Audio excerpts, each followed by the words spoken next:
नमस्कार. लालबागची सिद्धी या यूट्यूब चॅनलमध्ये मी सिद्धी कदम तुमच्या सगळ्यांचं खूप खूप स्वागत करते. भिवू नकोस, मी तुझ्या पाठीशी आहे. हे जे स्वामींचे शब्द ऐकले ना की खरंच मनाला एक वेगळं बळ मिळतं. गुरु आपल्या आयुष्याच्या प्रत्येक वाटेवर अत्यंत महत्त्वाचा असतो, कारण तो आपल्याला हात धरून आपल्या जीवनाची वाट कितीही खडतर असली ना तरी त्या वाटेवर चालवतो. आणि अशा गुरूंविषयी कृतज्ञता व्यक्त करण्याचा दिवस म्हणजे गुरुपौर्णिमा. लवकरच गुरुपौर्णिमा जवळ येतेय. अनेक भाविकांचं लक्ष अक्कलकोटला लागलंय. पण आत्ताच्या धकाधकीच्या जीवनात प्रत्येकाला अक्कलकोटला पोहोचणं शक्य होत नाही. तर अक्कलकोट सारखंच भक्तिपूर्ण वातावरण मुंबईत कुठे आहे या शोधात मी होते आणि मला गवसला एक मठ, तो म्हणजे विजयदत्त स्वामी समर्थ मठ. म्हटलं हा मठ आपल्या सगळ्यांपर्यंत पोहोचवूया, जेणेकरून गुरुपौर्णिमेला स्वामींचा दर्शनाचा लाभ तुम्हाला घेता येईल. या मठाचे मठाधिपती आपल्या सोबत आहेत. आपण सुरुवातीला त्यांचं स्वागत करूया आणि या मठाविषयीची संपूर्ण माहिती आपण त्यांच्याकडून जाणून घेऊया. नमस्कार काका. नमस्कार. लालबागची सिद्धी या नमस्कार. चॅनल मध्ये खूप खूप स्वागत तुमचं. नमस्कार. सर्वात पहिल्यांदा तुम्ही आम्हाला ही माहिती देण्यासाठी तयार झालात, त्याबद्दल खूप खूप धन्यवाद. स्वामींची आज्ञा आली. मला सर्वप्रथम विचारायला हे आवडेल की तुम्ही इकडे जेव्हा बसता ना, सगळ्यांसाठी तुम्ही एका वडिलांच्या पातळीवर असता, कोणी आजोबा म्हणतं तुम्हाला. सगळ्यांच्या मनात एक प्रश्न आहे की नक्की हे काका कोण आहेत? तर तुमचा थोडक्यात परिचय सांगा. स्वामी समर्थ. जय जय स्वामी समर्थ. मी हरिओम विजयानंद स्वामी विजयदत्त मठ स्वामींनी माझ्याकडून स्थापन करून घेतला, मी नाही. आणि माझा परिचय म्हणजे मी कुटुंबात सगळ्यात लहान, म्हणजे शेंडफळ म्हणतात तसं. माझा नंबर 8वा. कुटुंबात माझी आई शिक्षिका आणि ज्योतिषी होते आणि माझा दादा, त्यांनी आम्हाला हे आध्यात्मिकाचं बालकळ पाजलं. त्यावेळी एक रोप दिला, त्या रोपाचं झाड झालं, त्या झाडाचा वृक्ष झाला आणि त्या वृक्षाखाली स्वामी समर्थ बसले. त्यामुळे आई, मी अध्यात्माविषयी बोलतोय थोडंसं, स्वामीविषयानं तर बोलणारच आहे, पण त्याच्याविषयी पार्श्वभूमी अशी आहे की अध्यात्म म्हणजे नक्की काय? अध्यात्म देवाचा काय संबंध नाही. आश्चर्य वाटतं रे मी बोलतोय. अध्यात्म म्हणजे अध्यात्म, आत्म म्हणजे स्वतःचा अभ्यास करा.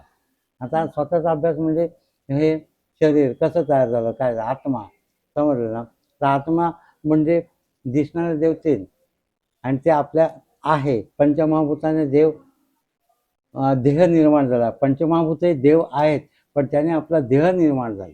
कसा? तर पृथ्वी, आप, तेज, वायू, आकाश. याने देह म्हणलं. जुनी माणसं म्हणून मातेचे काय, मातीत जाते. मी लहानपणापासून असा विचार केला, हे कसं काय? 12 वर्ष, मी जेव्हा 12 वर्षाचा होतो त्यावेळेला दादाकडून, शिषपाल दादा माझा आणि आई सीतामाई, तिच्याकडून मी 12 गणपती, नीट लक्षात घ्या, 12 गणपती, 12 सूर्य आणि 12 ज्योतिर्लिंग, हे माझ्याकडून त्यांनी पठण करून घेतलं आणि त्याचं भक्ती मार्गाचं सगळं महत्त्व सांगितलं. त्यापासून त्या रोपाचा वृक्ष झाला आहे आणि त्या वृक्षाच्या छायेकडे आपण सर्व शांततेत स्वामीच्या आशीर्वादाने वावरतोय. आता आपण पॉईंटकडे, पृथ्वी, आप, तेज, वायू, आकाश, या पंचमहाभूत. या पंचमहाभूताचं एकीकरण म्हणजे परमेश्वर. परमेश्वराने माणसाला कसं निर्माण केलं? पृथ्वी, अंगठ्यापासून गुडघ्यापर्यंत पृथ्वी तत्व, गुडघ्यापासून कमरे मलमूत्र. जलतत्व म्हणजे लघवी वगैरे असतं ते जलतत्व. वायू, फुफ्फुसाचा वायू असतो. आणि ज्ञान म्हणजे हे ब्रह्मांड. म्हणजे पृथ्वी, आप, तेज, वायू, आकाश. आकाश म्हणजे ब्रह्मांड. त्याचा आता ब्रह्म म्हणजे काय? ब्राह्मण म्हणजे काय? ब्रह्म म्हणजे ज्ञान. जो ज्ञान जाणतो तो ब्राह्मण. आता या 5 तत्वापासून शरीर, आता जाती आहेत: ब्राह्मण, वैश्य, क्षत्रिय, शूद्र. हे अध्यात्म सांगतो. मला स्वामींनी जो प्रसाद दिलाय तो देतोय मी. माझं ज्ञान पाजळत नाही. समजलं? ब्रह्म म्हणजे ज्ञान. म्हणजे ज्ञान कुठे असतं? डोक्यात.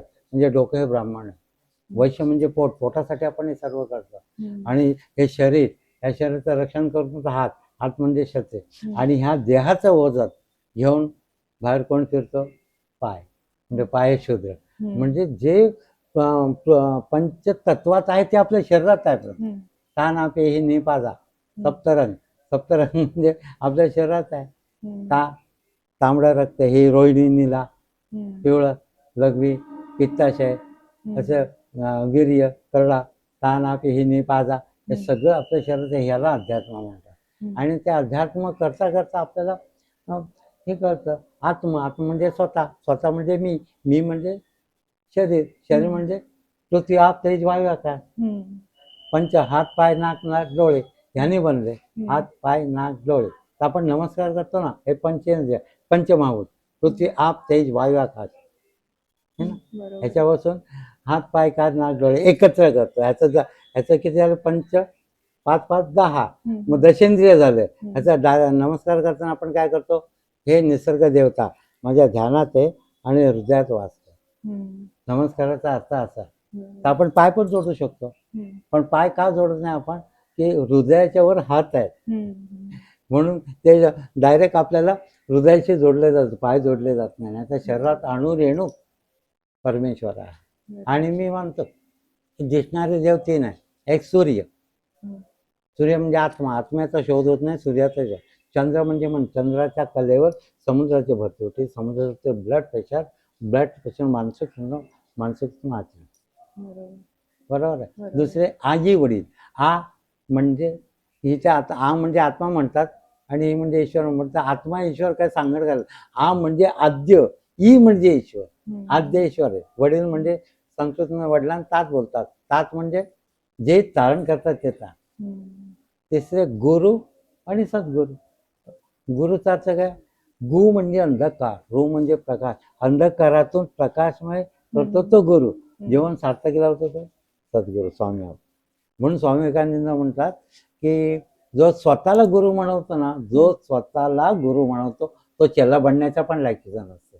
स्वामी विवेकानंद म्हणून मी काय स्वामी विवेकानंद माझे हे आहेत, आदर्श आहेत. एवढं ह्याला अध्यात्म म्हणतात. मग हे करता करता मी पूजा करू लागलो, घरी देवपूजा करू लागलो. शिक्षण अर्धवटच राहिलं. LLB करायचे होते पण मी पास झालो नाही, 4 वेळा नापास झालो. शेवटी काही ना काही करायला लागलं, ट्युशन द्यायला लागलो.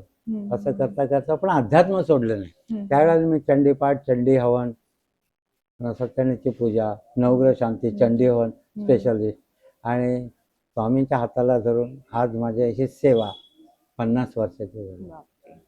अर्थात त्याने अमानवी म्हणजे अशी अत्यंत कठोर परीक्षा. आणि परीक्षा पण तेच घेतात, आत्मबळ पण तेच देतात.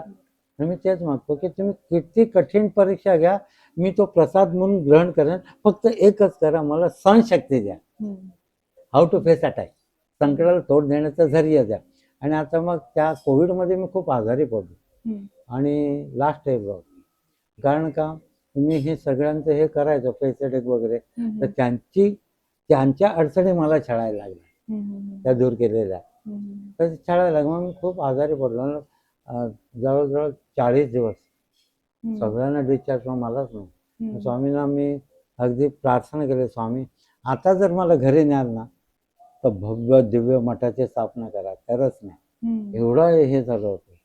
आता स्वामी होते, श्वासात स्वामी. आणि मग बरा झालो मी. 5 माळे चढलो त्या अवस्थेत. मला धरू नका, मी स्वामींचा हात धरलाय. मला धरू नका, मी स्वामींचा हात धरलाय. आणि मी 5 माळे चढून वर गेलो. मग माझा मुलगा श्रीओम सुदर्शन त्यांना बोललो, भाईंची इच्छा आहे ती आपण पूर्ण करायची. एक ऋण असतं ते आपण पितृ आहे ते आपण हे करूया. आणि मग त्यांना बळ दिलं. तर हाऊ टू गेट मनी हा प्रॉब्लेम असतो, पण स्वामी असते काय, स्वामीच द्या. स्वामी त्यांचं अस्तित्व आपण मानलं ना तर आपल्या भक्तीपेक्षा पारायणपेक्षा त्यांचं अस्तित्व आपण मानायचं. त्यांना ते खूप आवडतं. बरोबर. आणि मठाची स्थापना झाली. तर संकल्पित सगळा मठ झाला. हे औदुंबर आहे. ह्या जागेचं म्हणजे काय, ही जागा प्रथम दर्शनी आवडलीच नव्हती आपल्याला, पण ती स्वामींना आवडली. आणि स्वामीची जी निवड ती आपली आवड, म्हणून ते औदुंबराकडे बसले. मग श्रीदादा आहे, श्रीदादाने खूप असं केलं, त्यात मीपणा विसरून गेलो मी. आणि मी ठणठणीत बरा झालो. आणि स्वामींचं नाव करता करता माझं वय, माझं आजारपण सगळं विसरलो. आणि मी एकदम तारुण्यात पदार्पण केलं. हा माझा दुसरा जन्म. आणि हा त्यांचा ही बोनस लाईफ आहे ना. मी हे त्यांनी अर्पण केलं, त्यांनाच आम्ही वाहून घेतलं अख्ख्या घराने. श्रीने पण मी, मुलं, आमची फॅमिली सगळं स्वामी. आपलं मूळ स्थान आहे ते त्रिशूल बिल्डिंग मध्ये आहे. अच्छा. हा. तिथे कलाकार आले होते स्वामी. कलाकार आले, त्याने मला 6 फूट असा फोटो दिला. दिला म्हणजे मग बाई तुम्हाला काय पाहिजे? स्वामींचा फोटो पाहिजे. तर किती? 5x4. बोलो भाई ठेवणार कुठे? मंदिरात राहणार नाही, तुमच्या ते छोटं मंदिर आहे, घरात राहणार नाही. तर मला वाटलं काय बनव, असे खूप जण बोलतात हे बनवून देतो तेवर. बनवताना 1 वर्ष जाईल आणि ती गोष्ट मी विसरलो. पण ह्याने फोटो तयार केला तो आणि माझे धाबे जण आणले. मला फोटो कुठे ठेवायचा? घरात नाही, मंदिरात कुठे ठेवायचा? मग आपण नवरात्र करतो. नवरात्रात तिकडे विजय खातो, माझे परमप्रिय मित्र, त्यांना त्यांच्या पाठीमागे भालचंद्र महाराजांचा मठ आहे, गणेश टॉकीच्या पाठीमागे. तिथे जाऊन रिक्वेस्ट केली, मला एवढा मोठा फोटो आलाय स्वामींचा, ठेवायला जागा नाही, ते मला घर मिळोपर्यंत ठेवाल का? तर तिथे ठेवलं आपण. भालचंद्र महाराज ते समर्थ, हे पण समर्थ. तिथे जाऊन हे केलं. मग नवरात्र आलं. नवरात्रात देवी आणायची होती. मग देवी आणि स्वामी एकत्र आणले वाजत गाजत. आणि त्यावेळेस परीक्षा काय झाली? धो पाऊस पडला आणि स्वामींचा फोटो उघडा काच मध्ये, पण एक थेंब आत गेला नाही. हा चमत्कार.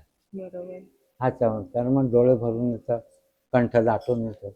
आणि देवी बरोबर स्वामी बसले आणि मग पूजा. त्यावेळेला आपल्या विभागात स्वामी कोण आहे ते माहिती नव्हतं. हे कोण, कुठले स्वामी, काय असं. आणि मग नंतर मला या पूजेत 50 वर्ष स्वामीच्या हातात, स्वामींच्या हाताला धरून ना 50 वर्ष झाले, मला कळलंच नाही. 50 वर्षांनी आपलं स्वामींचा मठ झालं आणि ही स्थापना झाली. देवी, गणपती, लालबागचा राजाचा दादा एकदम फॅन, ते बसले, देवी पण बसली. हे सगळं 50 वर्षाच्या नंतर झालं आहे. मग इथे आता मी त्या औदुंबर खाली बसायचो, ते मला आवडायची जागा. ती एका निष्ठावंत भक्ताला सांगितलं त्याला माझ्या चरणाशी बसव, आसन द्यायचा. मग एक आसन बनवलं, पाठीमागे सूर्योपास आहे, आसन बनवलं आणि तिथे बसलो. त्याला नाही, त्याला सिंहासन बनवलं. हे तर मी स्वामी बसणार नाही, तुम्ही दगडावर बसले, मी गादीवर नाही बसणार. मग त्या माझ्याशी नाही बोलत, ते भाया येतात. तरी हरकत नाही, मी रोज बघतो, ते तो मोठा चमत्कार आहे. तर मग त्यांच्या इच्छा झाल्या. मग एकाने सांगितलं स्वामींची इच्छा आहे, मग एकाने बनवून दिलं. त्या आसनाचे पण किंमत एवढी झाली होती, बापरे बापरे. म्हणलं नको आहे, खरंच मी इथे छानपैकी बसतो मी. बोललं नाही, तुम्हाला आसनावर बसायला लागेल. आसन बघितलं तर 1.5-2 लाख. म्हणलं तो आसन बनवणार त्याला माहिती, हे खरं आहे. आणि त्याला आणा, तो होता मोमीन, म्हणजे मुसलमान होता. आता काय झालं, मी आपल्या भारतातले सगळे दर्गे स्वामींचा हात धरून फिरून आलो. बापरे. महाचमत्कार हाच. आणि मग त्याला मी सर्व दर्गे सांगितले आणि त्या दर्ग्याचं महात्म्य सांगितलं. आणि त्याने हात जोडले, बोलत मुसलमानच हात जोडले, तुम्ही आसन बनवून देतो, तुम्हाला जे द्यायचंय ते द्या. कारण मराठी माणसाने दर्ग्यात जाणं ही गोष्ट सोपी नाही, कारण कुठेतरी इथे धर्माचं अंतर जाणवतं, पण स्वामी ते बहुतेक जाणवू देत नाही. हा ना, का स्वामी शेखनूर बाबांच्या दर्ग्यात असायचे जास्त. हा, शेखनूर बाबा आणि स्वामी ते म्हणतात ना, एक जान, म्हणजे 2 देह पण एक जान. बापरे. हा, तसं मग स्वामींचं मी दर्ग्याचं पण आपण करायचो, हे दर्गे खूप फिरायचो. मला असा भेदभाव कधीच जाणवला. कुठे पण गेलो तर स्वामी.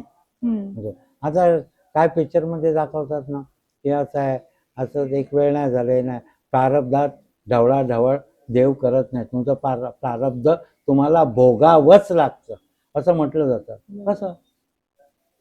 मला एक सांगा, असा देव आहे तुमचं प्रारब्ध बघत नाही, तुम्ही किती पापी आहेत, तुम्ही किती पुण्य हे बघत नाही. कोण? सूर्य. सगळ्यांसारखा प्रकाश देतो, सगळ्यांना सारखा. मग स्वामी म्हणजे सूर्य आहेत. त्याचा भेदाभेद करून तुझ्या नशीब, आम्हाला मनुष्य जन्म घातलाय ते पुण्याई आहे. बरोबर आहे. ह्याच्यापेक्षा पुण्याई काय? मग कशाला मागच्या जन्माचा पाडा वाचायचा? स्वामी की स्वामी, बस. नको पितृदोष ना, कुलदेवतेचा दोष रोष करणे माझा, ह्याच्या पलीकडचे स्वामी आहेत.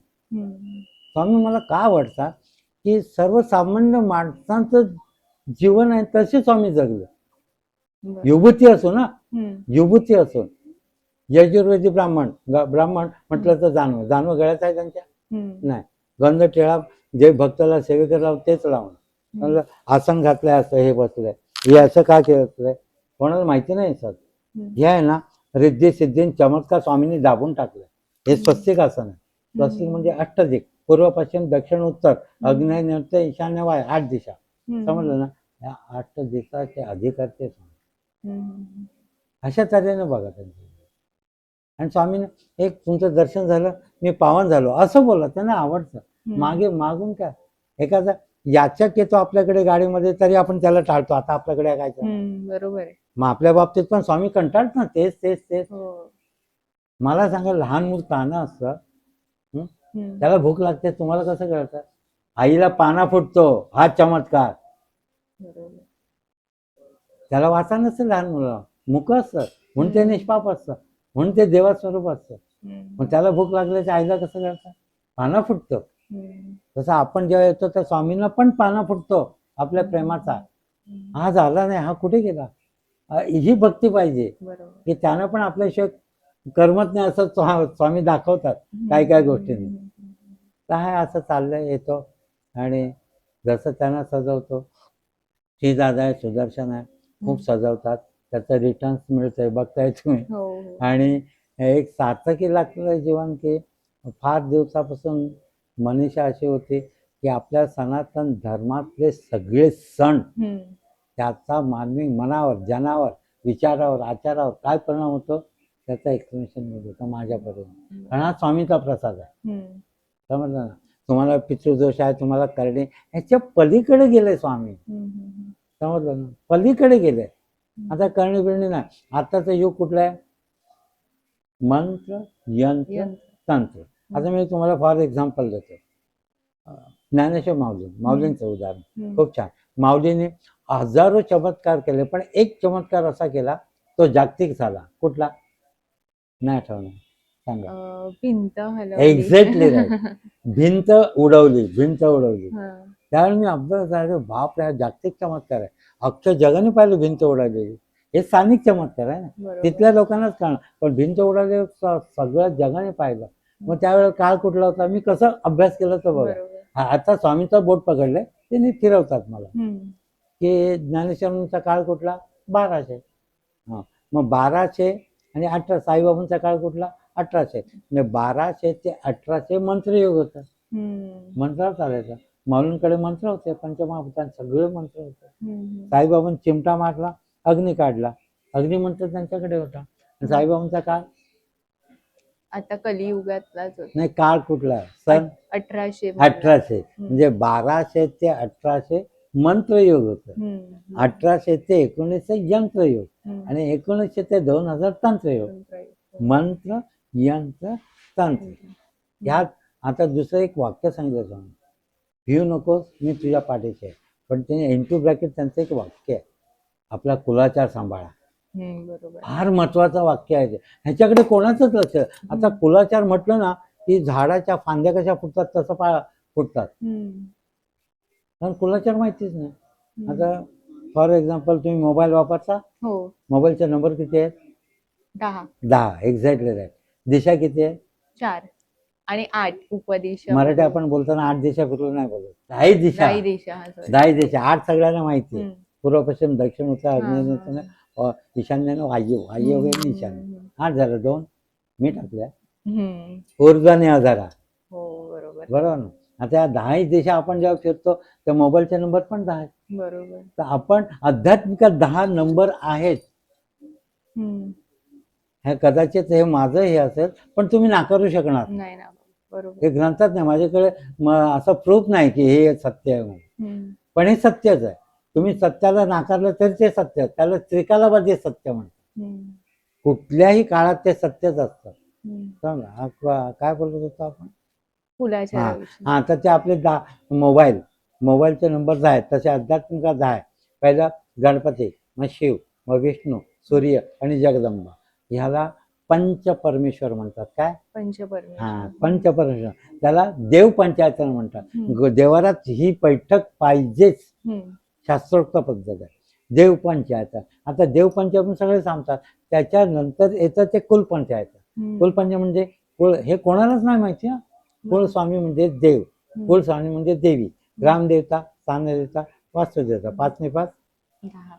10चे नाव घेतले की 10 दिवसात तुम्हाला कॉन्टॅक्टमध्ये येतात. बरोबर आहे. पण हे निसर्ग आणि देव फार बिझी असतो, मग तुम्ही वारंवार त्यांना फोन करणं म्हणजे पूजापाठ करणं. बरोबर पण आपला मिस कॉल जातो, बरोबर आहे. नक्कीच जातो. त्यामुळे तुम्ही जे बोलता ना, आता आकाश, आकाश म्हणजे काय? आपण जे बोलतो ते आकाशात टेप होतंय सगळं. हम्म. फार विचित्र बोलतोय मी, म्हणून मी बोलत नाही. आपलं जीवन टीव्ही सारखं आहे. बरोबर. टीव्हीची टेक्नॉलॉजी काय? वर सॅटेलाइट, नीट आहे का? वर सॅटेलाइट मग डिश अँटेना, मग केबल, मग TV remote, TV remote control, remote कंट्रोलमध्ये cell. What is meaning of satellite? Satellite म्हणजे काय? आपण इथे बसून सगळी छायाचित्र बघू शकतो अवकाशातली. पण ते टीव्ही मध्ये. सॅटेलाइट म्हणजे काय? सॅटेलाइट आपण जे जे बोलतोय ना, तर निसर्ग कॅच करतो. आणि हे पाश्चात्य लोकांनी आपण कॅच केलेलं आहे केंद्र, म्हणजे आपण हे काय म्हणतो, रॉकेट सोडून ते सगळे कॅच करतो आपण, यान सोडून. आणि ते कॅच केल्यानंतर साठवतो, मग डिस्ट्रीब्युटर, त्याला केबल बोलतो. बरोबर आहे. समजलं? आणि टीव्ही म्हणजे आपल्याला पाहिजे ते चॅनल. म्हणजे आपण जे जे बोलतो ते आकाशात टेप आहे. आणि जर्मन वार्ताविहारमध्ये माझ्या दादाने खूप पुस्तकं आणून त्याच्यात जर्मन शास्त्रज्ञांनी असं सांगितलंय, आज तुम्ही जे बोलताय ते 20 वर्षांनी तुम्हाला जसे तर तसं ऐकू. मग 20 वर्ष, मग 100 वर्ष, मग 1000 वर्षाने श्रीकृष्ण भगवंताने जी गीता आपल्या मुखाने बोलले ती ऐकवणार आहेत. बरोबर. कारण ते वर टेप आहे. बरोबर आहे. आणि त्यांचा आवाज आपण ऐकायला मिळतोय आपल्याला, आणि ते होणार आहे. कारण आज आपण जे केलेलं आपल्याला येत आहे मोबाईल. समजलं? Come back to the point. आता 1200 ते 1800 यंत्रयोग, 1800 ते 1900 मंत्रयोग, आणि 1900 ते 2000 तंत्रयोग. मंत्र, यंत्र, तंत्र. बरोबर आहे. आता तुम्ही ज्ञानेश्वरून भिंत चालू, तुम्ही रोज भिंत चालवता, तुमच्या लक्षात येत नाही काय? विमान. पण विमान सर्वसामान्य माणूस नाही चालवत. पण सगळं सर्वसामान्य माणूस भिंत चालवतो काय? लिफ्ट. उडाली ना भिंत, हे तुम्ही नाकारू शकणार नाही. साईबाबांनी चिमटा मारला, आज त्यांच्याकडे मंत्र आहे, मंत्राने अग्नी पेटला. चिमटा, आज एवढं मोठं चिमटा वापरायची गरज नाही. लायटर, जेव्हा असा हात करतो त्याच्या हातातून प्रकाश पडतो, तुमच्या हातातून प्रकाश पडतो. विजारी, टॉर्च. बरोबर. आणि ही असं जे आहे ते आवडतं. आता टॉर्च. आणि पूर्वी काळी संजय याने भगवंतांनी, श्रीकृष्ण भगवंतांना एवढी शक्ती दिली, ते हातात बघून सगळं कॉमेंट्री करायचे महाभारताचे. बरोबर. आणि आज तुम्हाला सगळी कॉमेंट्री मोबाईल. आकाशवाणी होती ना पूर्वी, त्याला आकाशवाणी म्हणतात. आकाशातून निर्माण झालेले, आणि हे सगळं आकाशातच चालतं. उपग्रह कुठे सोडतात? आकाशात. आता हे असताना मंत्र, यंत्र, तंत्र. आता उदाहरण देतो. मनीना भावून देवा मला पाव असं म्हणतात. समजलं? त्याचं एक सायन्सचं उदाहरण देतो. सायन्स आणि विज्ञान, विज्ञान आणि अध्यात्म यातलं एकच फरक आहे, एकच.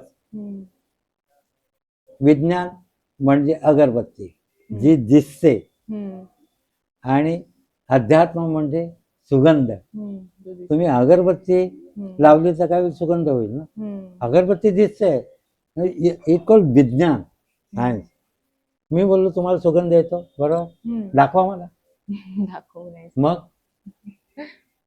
ते अध्यात्म जे दाखवू शकत नाही. सायन्स हे दिसतं. मग व्यवहारात आपल्याला सायन्स मध्ये येतो तो अनुभव, आणि आध्यात्मिकात येते ती अनुभूती. अनुभव आणि अनुभूतीचा फरक काय? ज्याचे त्याने अनुभवायचे त्याला अनुभूती म्हणतात, पण तुम्ही मला दाखवू शकत नाही. पण व्यवहार तुम्ही अनुभव दाखवा. भाऊ तू या स्टेशनला जा, करोडला बस, तिथे हे स्टेशन तुम्ही जा. हे विज्ञान. समजलं? हे थोडक्यात मी अध्यात्म काय सांगण्याचा प्रयत्न करतोय, ते तुम्ही खूप छान शब्दात मी म्हणेन की आमच्या पिढीला तुम्ही कारण आजची पिढी जी आहे ना, ती सतत सायंटिफिक प्रूफ मागते, आणि एखादी गोष्टीचा अनुभव घेण्यापेक्षा आम्हाला हे दाखवा असं म्हणते. जे दाखवू शकत नाही. दाखवू शकत नाही. दाखवू शकतो आपण, अगरबत्ती. आणि हो, बरोबर. आणि आत्मा एक आहे, हे सगळं मग हा त्याचा आत्मा, याचा आत्मा, त्याचा मग आत्मा मग हे गुड प्रश्न आहेत हा. यम आत्मा जर अमरचा यम कोणाला नेतो? हम्म. तर आत्मा एकच आहे. कारण का इलेक्ट्रिसिटी नीट आहे, इलेक्ट्रिसिटी एकच आहे, हम्म. पण त्याच्यातून अब्जावधी बल्ब पेटतात. बरोबर. लाईट गेली का सरळ शहर बंद. बरोबर. तो आत्मा आपला आत्मा आहे, पण तो परमात्मा की ज्याच्यावर सगळी लाईट चालते. मग तिथे लाईट गेली का सगळं काळो. हम्म. पण हे हजारो अब्जावधी बल्ब आहेत ते आपण आहे. हम्म. एखादा बल्ब गेला हम्म. म्हणून इलेक्ट्रिसिटी जात नाही कधी. बरोबर. समजलं ना. मी माझ्या परीने स्वामीची बुद्धी जर ते स्वामी जर रेड्याच्या मुखातून बोलतात, मग माझ्या मुखातून का बोलणार नाही? नक्कीच बोलते. नक्की बोल. कारण जन्मापासून त्यांचा एक वरदस्त आहे की जन्मापासून मी कधी कोणाला शिवी दिलेली नाही. हम्म. मांस मच्छी खाऊन माणूस भ्रष्ट होत नाही. तो तोंडाने अपशब्द बोलतो, गलिच्छ बोलतो आणि लोकांची निंदा करतो, त्यावेळी तो भ्रष्ट होतो. बरोबर. आणि तसं काय माझ्यात झालं नाही. मग ही 50 वर्षाच्या वाटचाल झालं. आता आपण बोलतो तसं घडत आहे. हम्म. आता मी बाहेर हे नाही असं नाही, घडवतात तेच आहे. हम्म. सगळं रिमोट कंट्रोल स्वामींच्या हातात आहे. आता याने असं बोलला, झालं, आपला मूड गेला. हम्म. अरे तो मला निंदा करतो, मूड गेला. अरे त्याने मला शिवी दिली, मूड गेला. काय वाय इज इट सो? का हम्म. ह्या फालतू माणसाच्या हातात आपलं रिमोट कंट्रोल असावा? स्वामींच्या हातात आहे. बरोबर. म्हणून आपण एव्हरग्रीन राहायचं. हम्म. स्वामी ठेवतील तसं. आणि स्वामी ठेवतील जो जे काय आपल्या जीवनात योग आणि भोग येतात हम्म. तर स्वामींचा प्रसाद ग्रहण करा ना. हम्म. बरोबर ना. मी संत म्हणतो मला बनायचं नाही, मला माणूसच बनायचं आहे. Hmm. Just I am trying to make man myself. मी स्वतःला माणूस घडवू इच्छितो. अजून झालो का नाही ते स्वामींना माहिती. पण मी अजून विद्यार्थीच आहे, कारण माणूस बनण्याचा प्रयत्न करतो. संत हल्ली संत खूप आहेत, मला त्यांच्याविषयी काय बोलायचं नाही. पण माणूस मिळणार नाही तो.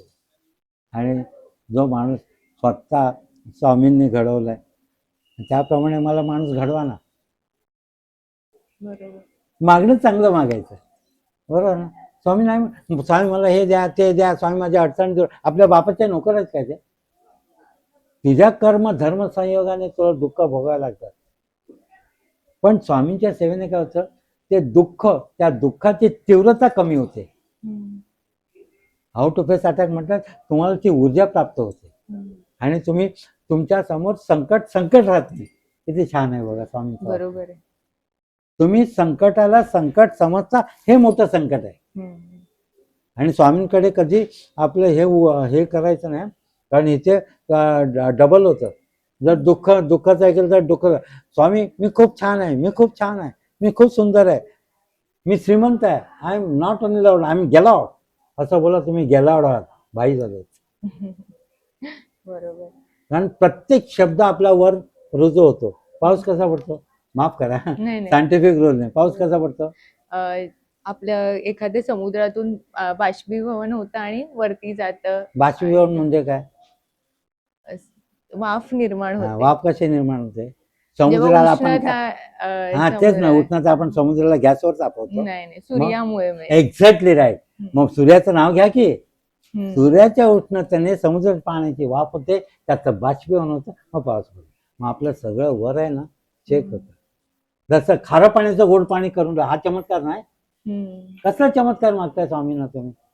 खारं पाण्याचं गोड पाणी करून करतो, स्वामी करतात, मग तो चमत्कार नाही. साधी गोष्ट आहे. पक्षी कुठे असतात? हवेत असतात.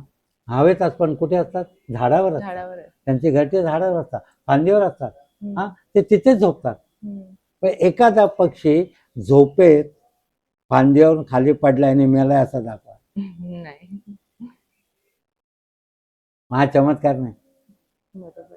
आपण झोपलो त्याच्यानंतर आपण उठतो याची गॅरंटी आहे? कोण उठवतं? स्वामी. स्वामी आज दर्शन दिलं, थँक्स गॉड. स्वामी खूप छान. हे म्हणजे स्वामी काय, आता आपण विडा आरती देतो, विडा होका आरती देतो, ती प्रसिद्ध आहे. काही आपल्याला हे पण बोलले, या होका आरतीचं एवढं काय प्रस्ताव मुलांच्या मनात परिणाम होतात. समजलं ना? असं तर म्हणजे होका नक्की काय आहे? आपल्याला एखादी अडचण दूर करण्यासाठी आपल्याला शांती हवन करावं लागतं. किती मोठा पसाराव करावा लागतो, काय काय टाकावं लागतं, खूप परिश्रम करावे लागतात. पण स्वामी एका दमामध्ये, एका हुक्याच्या ह्याच्यात तुमचं दुःख दूर करतात.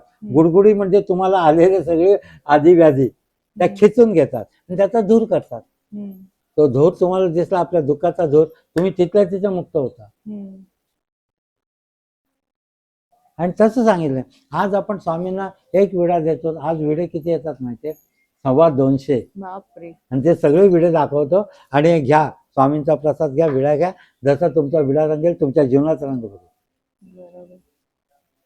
हे स्वामी बोलतात, हे मी नाही बोलत. हे सगळ्या पुस्तकांच्या ग्रंथाच्या पलीकडचं आहे. पान म्हणजे जीवनाचं पान. कात म्हणजे कटू अनुभव, तो चगळायला शिका. सुपारी म्हणजे कठीण प्रसंग. सोना म्हणजे धवल कीर्ती, सफेद. पण तो जास्त झाला तर तोंड पोळतं.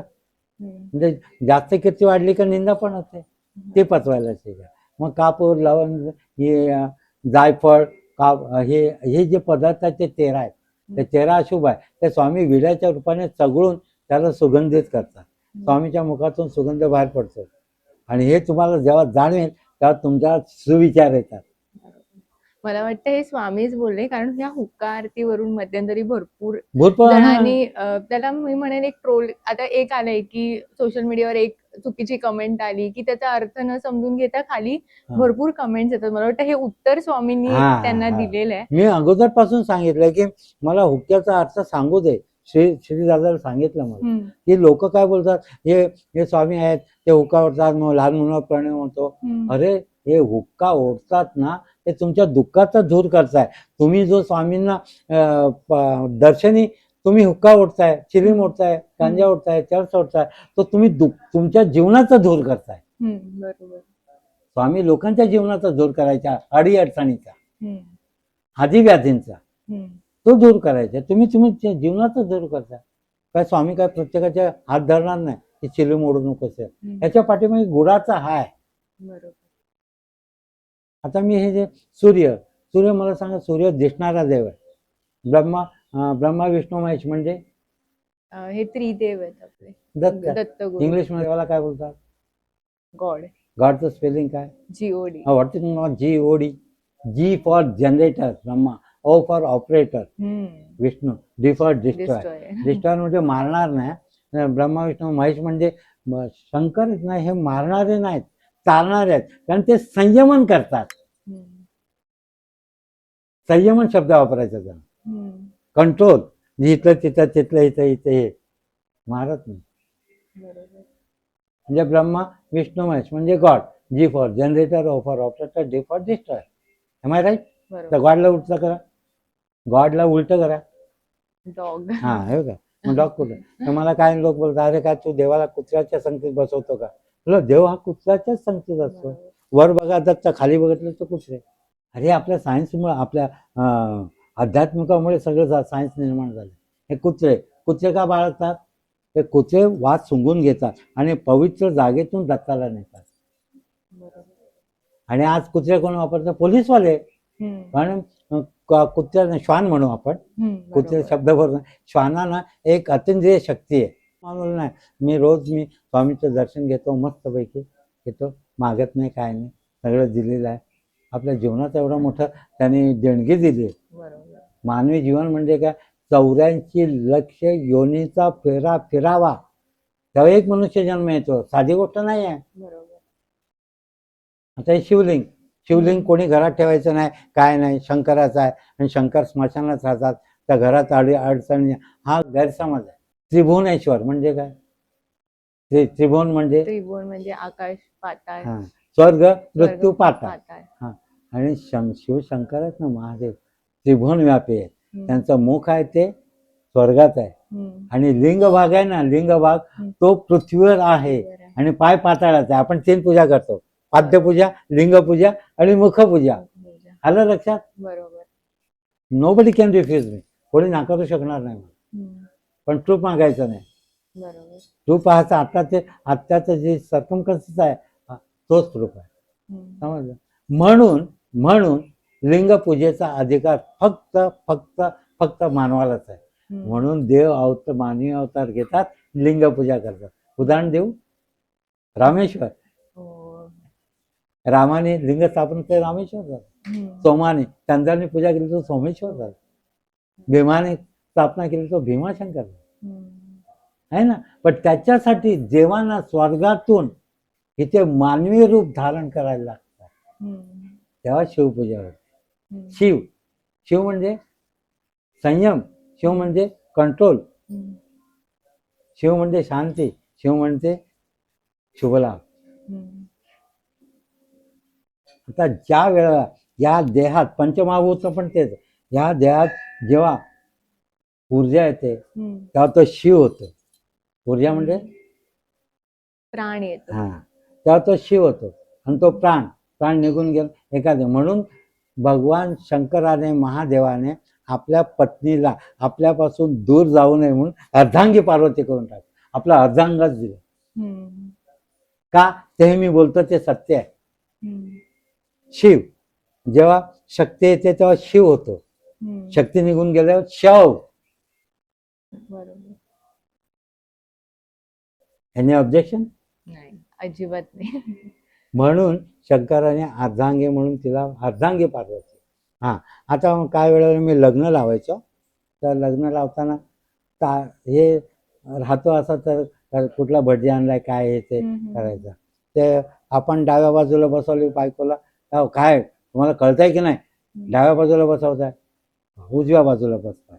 उजव्या बाजूला एक म्हातारी आली, उजव्या बाजूला बसवतात काय, डाव्या बाजूला बसा. मग तिला बोललो डाव्या. मग माईक मध्ये बोललो, त्या बायकोला तुम्ही उजव्या बाजूला बसवा, नाहीतर डाव्या बाजूला बसवा, नाही तुमच्या डोक्यावर बसवा, मला काही घेणं देणं नाही, पण पूजेत मन बसवा ना. बरोबर ना. मग त्यांना प्रूफ दिला मी. अर्धांगी पार्वती, वामांगी पार्वती. वाम म्हणजे डावं. का डावीकडे काय बसवायचे, हा हल्ली अपप्रचार चालू आहे. डावीकडे बसले की स्त्री डावी होते, उजवीकडे बसले की आपल्यापेक्षा वर चढ होते. काय हे डाव्या बाजूला हृदय असतं, त्या हृदयात तिला स्थान द्यायचं, शक्ती आहे ती. चुकीचं बोलतोय? एकदम बरोबर. पण हे पटलं पाहिजे. आता मी बोलतोय ते डोक्यात जात आहे.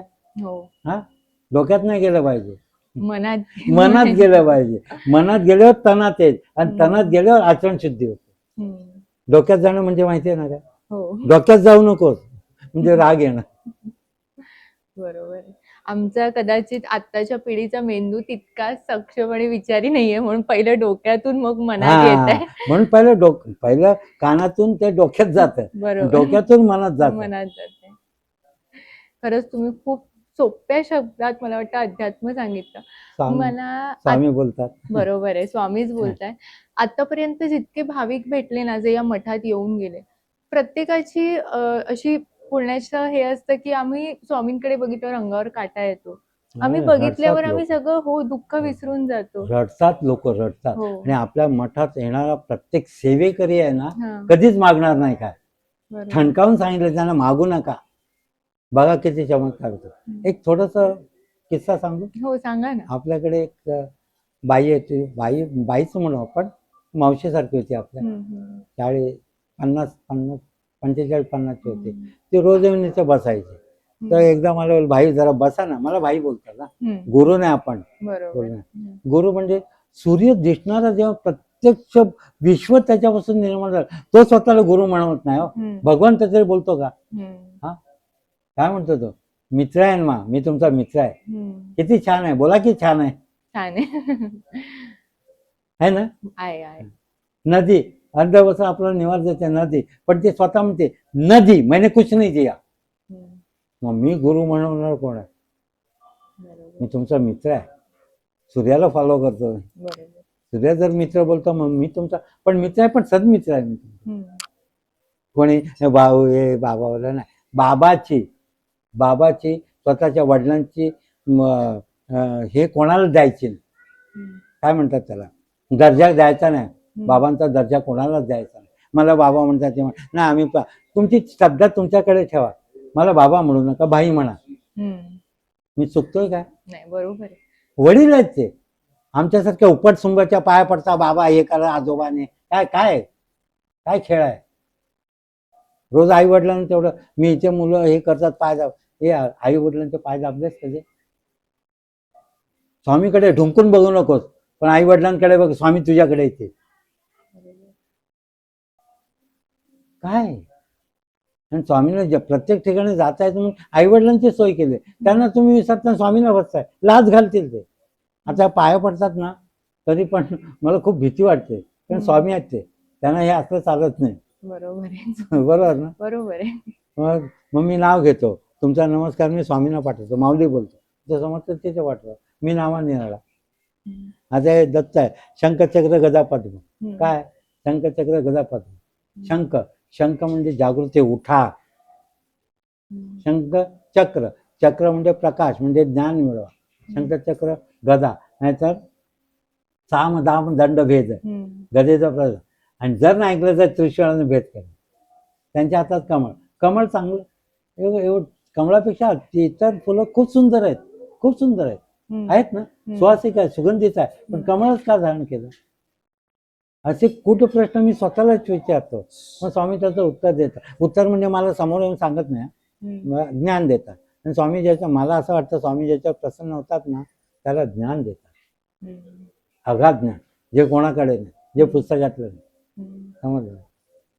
तर ते कमळ का धारण केलं? तर कमळ का, कमळ हे चिखलात उगवतं, चिखलात, पण त्या कमळावर चिखल नसतं, म्हणून ते कमळ धारण केलं. तर त्यांचा असा बोध होत असतो की या कमळासारखं बघा, तुम्ही किती घाणेरड्या ह्याच्यात राहा, पण निर्मळ राहा.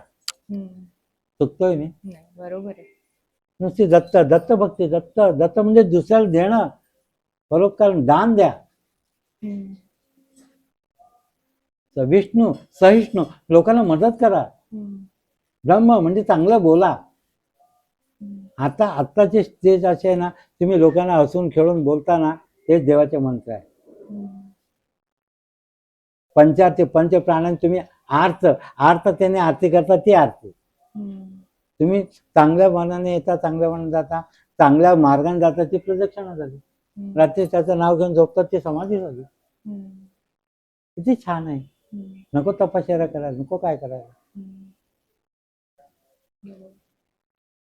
तुम्ही बोर नाही झाला? नाही नाही, अजिबात नाही. मी उलट बोलतच नाही नाही. नाही तुम्ही उलट, मला असं वाटतं, मला पडलेल्या माझ्या प्रश्नांची उत्तरं कदाचित स्वामी तुमच्या मुखातून देतात, त्यामुळे मी थोडा तोही विचार करते की कुठे हे मी स्वामींना कधी विचारलेलं आणि त्याचे उत्तर मला कदाचित आता मिळतंय. तेच आता जे मी बोलतोय ते त्यांच्या तेच बोलतात मुखातून. एवढे आपलं पात्रता नाही, फक्त एक आहे, त्यांचं नाव घेण्याची पात्रता आहे. नाव घेण्याची पात्रता आत्ता निर्माण झाली, अजून किती शिकायचं आपल्याला. मला ह्याला धरून विचारावंसं वाटेल की मगाशी जे मी विचारलं की सगळ्यांना या मूर्तीविषयी इतकं प्रेम आहे, इतकं प्रसन्न वाटतं, ही मूर्ती स्वामींनी कशी घडवून घेतली, काय कथा आहे या घडवून? हा, तो आपला श्रीदादा आहे ना, श्रीदादा, त्याला भगवत दिव्यतेची खूप आवड आहे. आणि तो नितीन चंद्रकांत देसाई, ते माझे परम प्रिय मित्र आहे. ते आपल्या घरी यायचे. हे सांगायला मला अभिमान वाटतो, मोठेपणा नाही, अभिमान वाटतो की ते मला खूप मानायचे. जसं तुम्हाला आता बोलून तुम्ही उद्दपित झालं तसं. तर ते यायचे, मला हा काय करतो, ITI केलेला, माझ्याकडे पाठवा. मग 3 वर्ष त्यांच्याकडे होतं, नितीन चंद्रकांत देसाईकडे, श्रीदादा आणि सुदर्शन. ते त्या दोघे एकमेकांना राम लक्ष्मणासारखे राहतात. आणि मला रिटायर केलं, तुम्ही खूप केलं, आता काय करायचं नाही. रिटायर म्हणजे म्हणण्यापेक्षा मला राष्ट्रपती केले. बसून राहा, कोण आलं तर त्याचा सत्कार करा, पाहुणे करा, हा करा आणि बसा, काय करू देत नाही आता. पण माझे त्या मूळ स्थानावर पूजा चालूच आहे, त्याच्याबद्दल हे नाही. आता हे काय, ह्याच्यावर राम लक्ष्मण शब्द, राम लक्ष्मण भरत शत्रुघ्न, काय या नावात एवढी पॉवर आहे ना, भयंकर पॉवर आहे. आता काल सगळे आले होते ना, सगळ्यांनी तर मी प्रत्येकाला पाय पडलो, साष्टांग नमस्कार घातला. तर काय म्हटलं, बोलते अरे काय पात्र आहेत ते. तर पात्र नाही, त्यावेळेला माणूस ज्यावेळेला तो वेश परिधान करतो त्यावेळेला तो देव होतो. अरे दगडाला आपण शेंदूर फासला तर तो देव होतो. छत्रपती कोणी पण असो, छत्रपती महाराजांचा जो ड्रेस घालतो ना आणि टोप घालतो आणि दाढी लावतो ना, तो असा कडका आणि भित्रा माणूस असेल ना, तो पण असा होतो. बरोबर. आणि त्या वेशभूषेचा परिणाम आहे. रावण, ते एक गोष्ट आठवली. रावणाला सांगितलं, तुला सीता वश होत नाही तर एक काम कर ना, तू रामाचा वेश धारण करून जा, मग सीता तुला वश होईल. रावण बोलतो, तू मला सांगतो. ते करून बसलो. पण ज्यावेळी मी रामाचा वेश परिधान करतो, तर सगळ्या स्त्रिया मला आया बहिणी वाटतात. हा वेशभूषेचा परिणाम आहे. या आम्ही नटून थटून बसतो ना, त्याचा परिणाम हा होतो की आपण सोवळं म्हणजे काय, सोहळ्याचा परिणाम असा असतो की काय गलिच्छ बोललं जात नाही, बाहेर जात नाही, कोणाचे इफेक्ट नाही, हे त्याला सोहळं बोलतो. बरोबर. Am I right? बरोबर. आणि आपल्या प्रेक्षकांना मला हे सांगायचंय की आता भाई जे म्हणाले की जे वेशभूषा, तर आपल्या मठामध्ये आषाढी एकादशीला वेशभूषा स्पर्धा होती. हा मी एक देते, कारण लोकांना कोणाला कदाचित माहित नसेल की तुम्ही नक्की आता कशाविषयी बोलताय, तर त्यासाठी ते सांगते. तशी वेशभूषा स्पर्धा होती. आनंद काय होतो मोठा, आपल्याकडे हे सगळे आहेत ना, सगळे देव, ते सगळे देव अवतारले, ते माझ्यासाठी अवतारले. तुझी भक्ती परिपूर्ण झाली हे मलाच कळलं. कारण ते जिवंत जाज्वल आणि ह्याच्या रूपाने, चैतन्य रूपाने आले ना, मग काय नमस्कार करून त्यांना. आता हनुमंताचं हवाढव्या ते काय बोलतात ना, निवेशन असं असतं काय, तसे होते गणपती वगैरे. तर त्यांना पाय असे जाळे होते ना, ते इतके पडले, तर ते पडले नव्हते. स्वामींना नमस्कार केला आणि मग मठ बंद झाला. का हे मानू नये आपण. हा ग्लासामध्ये पाणी घेतलं तर अर्धा ग्लास आहे, हे नेगेटिव्ह झालं. अर्धा भरलेला आहे असं म्हणा, हे पॉझिटिव्ह. मी असं बोलत बसलो, रात्रभर बोलतो. हा, तुमचा तो मूर्तीचा प्रश्न ना, तर दादाला हे असे भगवत दिव्यतेचे फार हे आहे आणि तो करतो पण तसा. आपण जेव्हा एखाद्या कार्यात जीव ओततो ना, तेव्हा तो जिवंतपणा येतो. पण तुम्हाला जीव ओतावा लागतो, म्हणजे तन मन धन करून ते करावं लागतं. तर भगवान रामपुरांची मूर्तिकार आहेत ते, जगप्रसिद्ध आहे. त्यांची भेट तो 1 महिना झाला घेत होता, पण भेट झाली नाही. तर मी एकदा त्यांना बोललो, काय काय काय अरे तुम्ही घरी बसता, हे घरचं बोलणं होतं, घरी बसता, तुम्हाला माहिती नाही भगवान रामपुरे जागतिक कीर्तीचे असेल ना, फार मोठे श्रेष्ठ आहेत ते. म्हटलं स्वामीपेक्षा श्रेष्ठ नाही ना. बरोबर, स्वामीपेक्षा श्रेष्ठ नाही. तुझी एवढी तळमळ आहे, ते तळमळ बघून मला अतिशय, घरी बसते येतील बस. 2 दिवसात आपल्याकडे भगवान रामपुरे. मग त्यांनी ती मूर्ती बनवली, हवा ढव्य. पुढचं जे चमत्कार झाला सगळा. स्वामी जेव्हा आपल्याला घडवतात तेव्हा पैसा नाही. माणूस जेव्हा स्वामींना घडवायला लागला तर पैसा घेतो. एकच वाक्य, तुला तुम्हाला द्यायचे ते द्या. बापरे. आणि भगवान रामपुरे पण खूप उद्दपित होतात. आपण हनुमंताचं रूप देतो ना स्वामींना वगैरे, ते हे सगळं ते करून घेतात. ते काय बोलले, अरे स्वामी स्वामी हे दिलं आवडतं. रेणू स्वामी आहेत माझे. स्वामी म्हणजे सूर्य आहेत. असं बोलल्यानंतर स्वामीच्या मस्तकावर सूर्य आले. ते पण सोन्याचे सूर्य. आणि मी सूर्य वापरतो, सूर्यकाळात असतो. आता लोकांना वाटतं हातात अंगठ्या घेऊन हा योगी आहे की भोगी आहे. नाही, म्हणजे योगीच आहे. मी कपडे घातलेत, माझ्यात कपडे नाहीत, माझ्या स्वामी. बरोबर. त्या मठात तुम्ही बसलाय, पण तुमच्यात मठ नाही, तुम्ही मठात बसलाय. हे विलिनीकरण असतंय. जसं कमळ चिखला जसं, पण सतत चिखल. हे मी तंतु अंगी बाणवलंय, कल्टिवेट केलं. त्या अध्यात्माविषयी पण ह्या मठ झाल्याचे बोलण्याची संधी देण्यासाठी. बरोबर. 50 वर्ष मी बोललो नाही. बरोबर. आता ओव्हरफ्लो, नदीत पाणी वाढलं तर ओव्हरफ्लो होतच ना. तसा ओव्हरफ्लो होतोय तुमच्यासमोर. नाही नाही, असं नाहीये. ह्या मठाचं एक वातावरण वेगळं आहे, भक्तिपूर्ण वातावरण आहे. प्रत्येक सण या मठात साजरे होतात. म्हणजे ज्यांना अगदी घरी लहान मुलांची हौस असते ना, गणपती बाप्पाला आणूया किंवा चंपाषष्ठीला मी बघितलं एवढा भव्य दिव्य उत्सव मठात झाला. ज्यांना घरी ते करणं शक्य होत नाही, पण इथे लोक आवर्जून अगदी लांब लांबून येतात, पनवेल, गोरेगाव पासून. कसं हे सगळं तुम्ही साकारता? कसं स्वामी प्रेरणा देतात? ते सांगू शकत नाही ना. ही बरोबर. ऊर्जा आहे ना. हं. तर मगाशी मी सांगितलं सुगंध कसा आहे हो दाखवा आम्हाला. नाही दाखवू नाही. शकत. ती प्रेरणाच असते. हं. आणि 2-2, 3-3 दिवस झोपत नाही सगळे कलाकार. हं. पण आहे तसेच दुसऱ्या दिवशी. हो. दुसऱ्या दिवशी आहे तसेच असतात. हं. आणि एक काय आहे, तुम्हाला आवड असेल का माणूस सवड काढतो. पण आवड पाहिजे निर्माण झाली पाहिजे. हं. तर सवड कशी रात्र म्हणत नाही दिवस म्हणत ते काम करतच जातात. आणि त्याचा आणि जे काम आपण मनापासून आवडीने जीव ओतून करतो त्याचे परिश्रम आपल्याला जाणवतच नाही. बरोबर. थोडा आनंद होतो. मग ती ऊर्जा आपली भरून निघते. हं. त्या कामासाठी वापरतो ती ऊर्जा भरून निघते. आणि ऊर्जा म्हणजे काय आनंद मिळतो. हं. म्हणून सांगितलं स्वामींनी असं सुख असं उधळलंय, तुम्ही सुख शोधा. हं. मी सकाळी उठल्यापासून सुखच शोधतो. हं. मला सुख मिळतं. शोधा म्हणजे सापडेल. हं. तुम्ही दुःख तेच तेच तेच तेच घरात सांगतो तेच मी खूप दुःखात आहे, मला खूप त्रास आहे, मला खूप अडचण आहे. नको, त्या सगळ्या टेप वर जात आहेत आणि त्या रिटर्न आपल्यालाच मिळणार आहे. का तेच तेच पारायण करायचं, दुःखाचं पारायण. ग्रंथाचं पारायण करू दे. बरोबर. काय माणसाला सवय असते दुःखाचं पारायण. नाही हो, काय कसं जीवन जगावं. पण जगतोयच ना. हं. कोण जगवतोय? स्वामी जगवतात ना.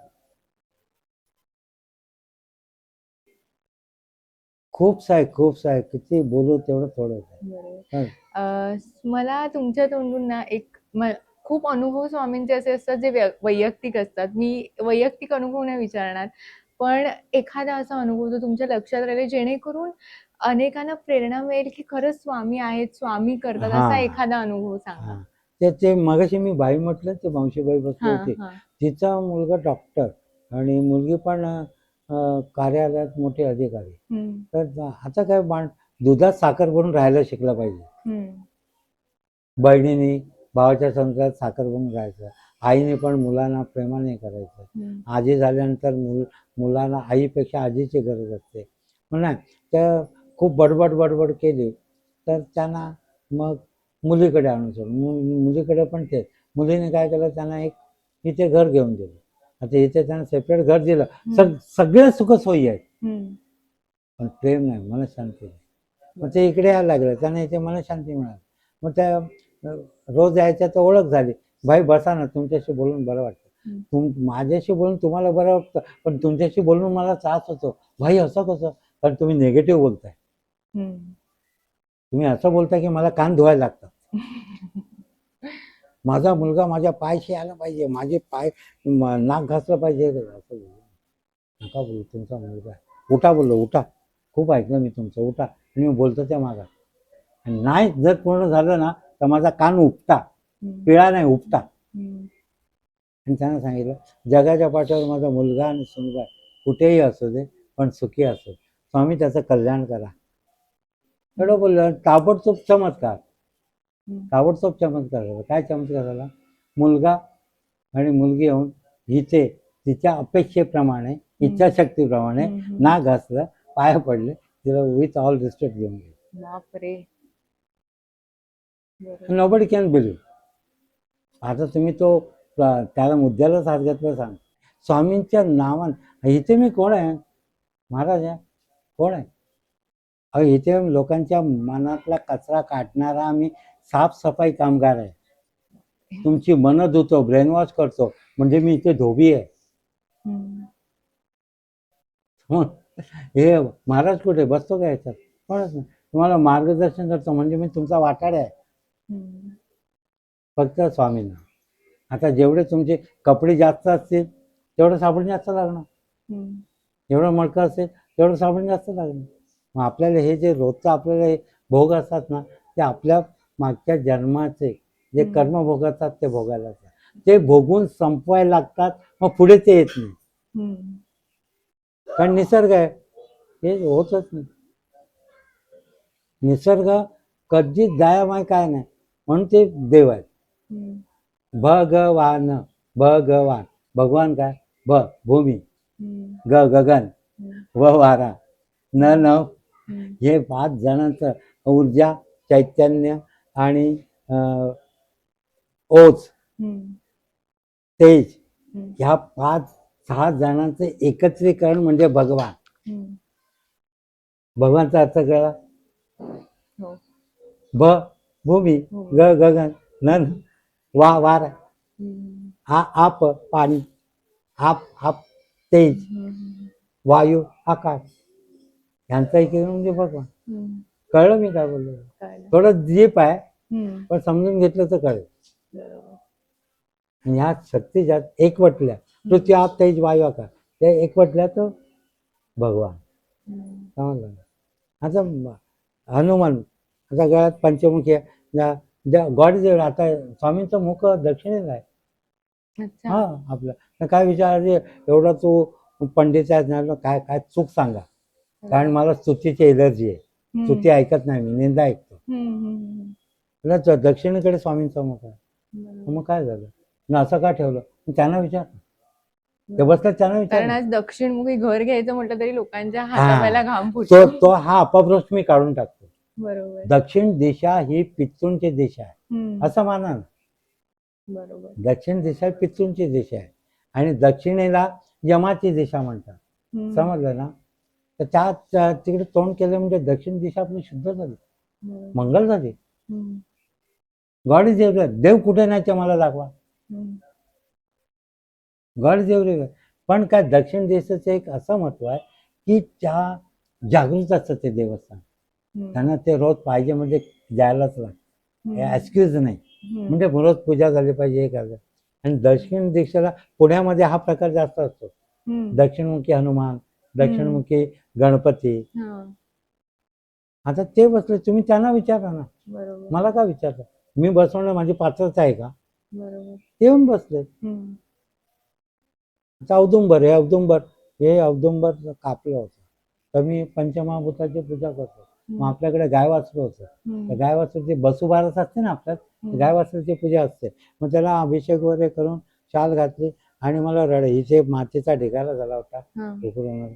मग मी औदुंबरला असे मिठी मारली, वृक्षवल्ली आम्हा सगळे सोयरे, वृक्षवल्ली तुमच्याशी बोलतात, ती अनुभूती घ्यायला पाहिजे. अनुभव नाही, अनुभूती.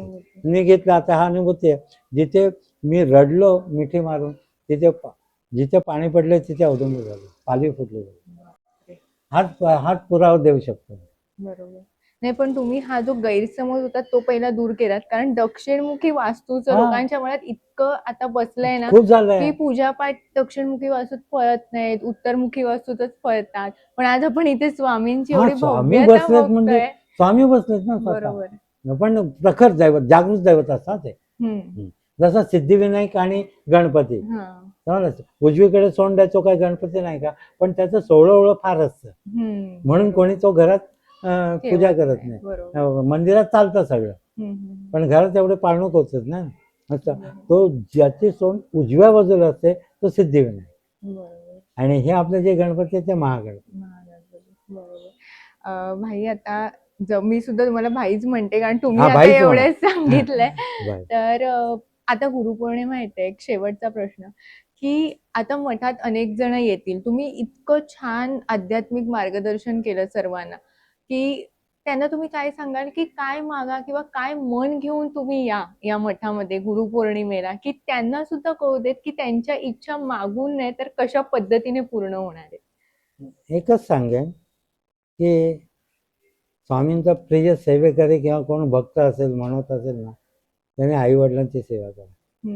स्वामी तुमच्या दारात येते नक्कीच. हा, एक ह्याच्यावरून आठवलं मला, कुक्कुट ऋषी होते. आणि ते तपश्चर्या करायचे. तर एकदा भक्तपुंडलिकाचं वर्णन काय माहितीये, आई बापाच्या गळ्याला दोरी, बायको खांद्यावरी, एवढा तो बैल वेडा झाला होता. भक्तपुंडलिक आणि त्याला कोणीतरी सांगितलं की बाबा रे तू ते काय चाललंय तुझं, तीर्थयात्रेला आई बापाच्या गळ्याला दोरी बांधून नेऊन आणि बायकोला खांद्यावर घेतोस काय. जेव्हा कुकट ऋषी होते ना, त्यांच्या आश्रमात गेले ना, तिथे 7 स्त्रिया होत्या, पण एवढ्या गलिच्छ होत्या, एवढ्या गलिच्छ होत्या. आणि तर तुम्हाला हे ऋषी मुनी आहेत आणि या अशा गचाळ आणि ह्या बायका कशा आहेत का, तर त्या बायका आहेत ना, सगळ्या त्यांचा आश्रम साफ करत होत्या आणि पाण्याचं डोळत नाही. आणि आश्रम करता करता त्यांची पर्णकुटी जेव्हा साफ केली ना, त्याच्या बाहेर पडल्या ना, त्या सुंदर स्त्रिया झाल्या. मग पुंडलिकाला प्रश्न पडला, आत्या एवढ्या गलिच्छ होत्या आणि त्यांची सेवा केली पवित्राला. मग त्यांनी नम्रपणे मला माफ करा बोललो की मला हे काय काय उलगडच नाही, हा काय प्रकार आहे. तर त्या बोलल्या आम्ही 7 बहिणी, आम्ही 7 जलदेवता आहोत. गंगा, यमुना, गोदावरी, नर्मदा, कावेरी, सिंधू या आहेत ना, 7 नद्या होत्या. पण त्याच्यात लोकांनी आंघोळ करून करून करून त्या मलिन झाल्या होत्या, गलिच्छ झाल्या होत्या. म्हणून आपण गंगेत पाप धुतो म्हणतात ना, तो प्रकार आहे. मग तुम्ही आत गेलो तर ज्यावेळी आम्ही त्या ऋषींची सेवा करतो त्यावेळेला पवित्र होतो आणि आम्ही सुंदर होतो. त्यावेळेला कुंभमेळा होता आपला. कुंभमेळ्यामध्ये आखाडे येतात ना, सगळे ऋषीमुनी 12 वर्षाने 12 वर्षांनी ते उठतात आणि गंगेत ना त्यांची जी पुण्याई आहे त्याने राम तेरे गंगा मैली म्हणतात ना, तर ते शुद्ध कसे होते, त्यांची आंघोळ केल्यावर त्यांची ज्या तपश्चर्या पाण्यात जातं म्हणजे गंगा पवित्र होते. आणि त्याचा कालावधी आपला कुंभमेळ्याचा 12 वर्षांनी. किती छान आहे ना. काय प्रश्न विचारला होता. हेच की आता गुरुपौर्णिमेला जे येतील भाविक त्यांनी नक्की मनात काय करायचं. भक्त पुंडलिक, तर भक्त पुंडलिकाने काय तुम्ही कसं तर बायको आई वडिलांची सेवा केल्यानंतर सप्त मातृका पण त्याची सेवा करतात, आई वडिलांची सेवा. मग स्वामी तर सांगितलंय तुझं आई वडिलांची सेवा कर, त्याच्या पाठीशी मी सदैव उभा, त्याला ऊर्जा देतात. तर हे आई गुरु, पहिले गुरु मी खरं सांगायचं म्हणजे गुरु माझे स्वामी आणि आईने माझा भाऊ बस, आणि माझे स्वामी तर विश्वगुरु आहेत आपले. विभूती म्हणतात, विभूती म्हणजे युभूती म्हणतात, विभूती फार कमी असतात. माऊली विभूती, ज्ञानेश्वर माऊली विभूती, हे त्यांना माणसाच्या ह्याच्यातले नाही, देहातीत म्हणजे देहात असून परमेश्वर असतात, त्याला देहातीत गुणातीत सत्व रजतम या गुणाच्या पलीकडे असतात. ते गुणातीत कोण आहे, महादेव. महादेव म्हटलं तर पंचमहाभूताचं प्रतीक आहे. पृथ्वी, आप, तेज, वायू, आकाश. पृथ्वी लिंग, मातीचं लिंग. आप ते वायू, वायू श्वासातून वायू पारतो, नाक करत राहतात, प्राणवायू देतात आपल्याला. डोक्यात गंगा आहे, पाणी आलं. अग्नी तिथे पृथ्वी, आप, तेज, वायू, आकाश आहे. अग्नी पण डोळा. म्हणजे पंचमहाभूताचं स्वरूप म्हणजे महादेव, आणि त्यांच्या अंगावर तेच आहे सगळं. कारण शिवलिंग हे मातीचंच असतं. तर लिंग कसं तयार होतं ह्याच्याबद्दल फार मोठी हे आहे. लिंग सायन्सचा आधार घेतलाय मी, विज्ञानाचा. पृथ्वीमध्ये लाव्हा रस आहे, लाव्हा रस. तर पृथ्वीमध्ये फार मोठ्या उलाढाली आणि घडामोडी होतात आणि ढवळून निघते पृथ्वी. आणि ज्या वेळेला तो लाव्हा रस बाहेर पडू इच्छितो तेव्हा असा गोल बलून सारखा आकार येतो आणि तिथे स्फोट होतो, तिथे स्फोट होतो. पण ह्या वनगायी असतात ना, त्यांना कळतं आता इथे स्फोट होणार, मग त्याच्यात दुधाचं झारा सोडतात आणि तो भाग तसाच तयार होतो, ते शिवलिंग म्हणून ते ज्वालाग्रही आहे.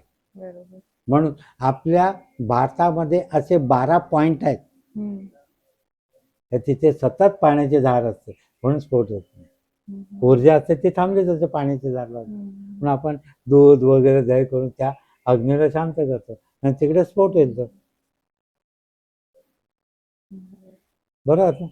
म्हणते का जापानमध्ये अणुशक्ती केंद्र आहे, त्या लिंगाच्या आकारासारखे आहेत. तेव्हा जेव्हा तिथे स्फोट झाला आणि सगळ्या भट्ट्या म्हणून आपण केंद्र त्या जळल्या, तर शेवटी उपाय काय केला माहिती आहे, आपला उपाय समुद्रात पाईप टाकले विमानात ते पाईप नेले, तिथून अभिषेक केला, तेव्हा त्या शांत झाल्या. आणि आपल्या शिव मंदिरात आपण गळती लावतो ना बरोबर, अभिषेक पात्र, बरोबर. तसंच लागलं. मग ते ऊर्जा शांत होऊन फ्लावरच तिथे गिरून गेलं. हे याला प्रूफ नाही माझ्याकडे. बरोबर. म्हणजे परदेशातली लोक आपल्याला follow करतात. फॉलो करतायत आणि आपण परदेशाला फॉलो करतोय, असं सध्याची आता परिस्थिती. राम लक्ष्मण वगैरे केस पण ते बिटल्स मध्ये प्रकार होता, बिटल्स लोक केस वाढवायचे, आपले बघून ते केस वाढायचे आणि त्यांचं बघून आपण केस आपण वाढवायचे. आणायला. बरोबर. समजला. तर राम लक्ष्मण ते बोलता रामाने वगैरे असं थोटान, तू बघून बोला ना. राम म्हणजे राग, म्हणजे मानणं, राग मानणारा राम. लक्ष्मण, लक्ष आणि मन ज्याचं रामाकडे आहे तो लक्ष्मण. भरत, जो रामाच्या सेवेत रत आहे तो भरत. कळतंय मी काय बोलतो? हो. नावात परिणाम. आणि शत्रुघ्न, ज्याच्या नाव घेतल्यानंतर शत्रूला विघ्न होतं तो शत्रुघ्न. आता वारकरी आहे, डोक्यावर तुळशी वृंदावन, पायी पंढरपूरला जातात. कुठली ऊर्जा आली त्यांना? ऊन वारा पाऊस बघत नाही, काय नाही, कुठली ऊर्जा आली? निवृत्ती, ज्ञानदेव, सोपान, मुक्ताबाई, एकनाथ, नामदेव, तुकाराम. निवृत्ती, ज्ञानदेव, सोपान, मुक्ताबाई, एकनाथ, नामदेव, तुकाराम. विठ्ठल विठ्ठल विठ्ठल विठ्ठल. संसारातून मन विठ्ठल, तो विठ्ठल बोलतो. निवृत्ती, संसारातून निवृत्त व्हा, संसार सोडा नाही. निवृत्ती म्हणजे संसारातून निवृत्त व्हा. मग स्वामी आपला संसार चालवला. त्याचं जिवंत सूर्यप्रकाशाचं उदाहरण म्हणजे भाई. मी त्यांच्या भक्तीचं ते आपलं कुटुंब चालवतो सगळं. बरं. निवृत्ती, ज्ञानदेव, कलियुगातला ज्ञान हाच देव आहे, म्हणजे ज्ञानदेव. निवृत्ती, ज्ञानदेव, सोपान म्हणजे स्टेप्स, पायऱ्याने वर जा. मग मुक्ताबाई तुमच्या घरात आपोआप भरत. मग त्यासाठी एकनाथ, गॉड इज वन, एकच देव आहे, त्या देवाचंच नाम घ्या. कलियुगातली देवपूजा म्हणजे देवाचं नाम Eknath. Namdev, God is one, Eknath, Namdev, त्या देवाचंच नाम घ्या. मग तुमची अवस्था असेल, देवाला तुम्ही तू काय राम, मी पण राम आहे, तुकाराम मी का राम, तुकाराम. कसं वाटलं?